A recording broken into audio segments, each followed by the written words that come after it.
Ah, fuck. Ganz knapp, scheiße. Ja. Was bist du denn hier? Was machst du? Erstmal stellt man sich vor, wenn man mit mir redet.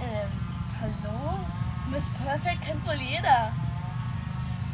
Ja, genau. Wie heißt du? Ich bin Miss Anaconda. Dein richtiger Name? Ich will nicht deinen Stripper-Namen hören. Der ist Fred. Aha, ich bin Karl. Was machst du hier? Ich guck dir zu, wie du angelst und stell dir ein paar Fragen. Ja, dann schieß mal los. Was machst du hier?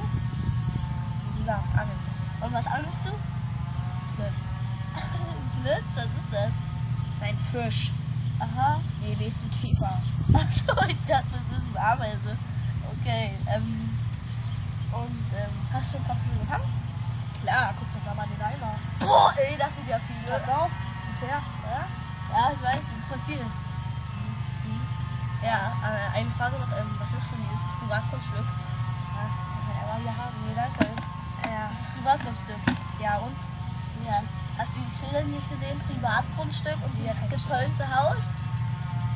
Häuserlich auch nicht. Na, rechts von hier Können Sie und mich da jetzt die bitte in Ruhe Zäune. lassen? Nein, danke. So, Fräulein!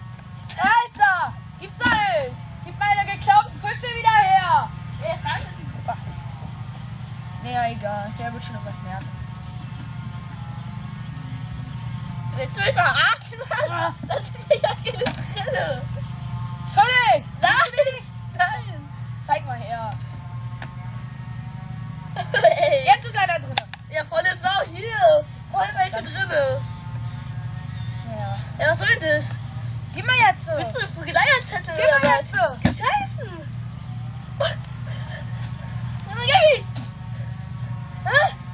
Willst du Stress oder was?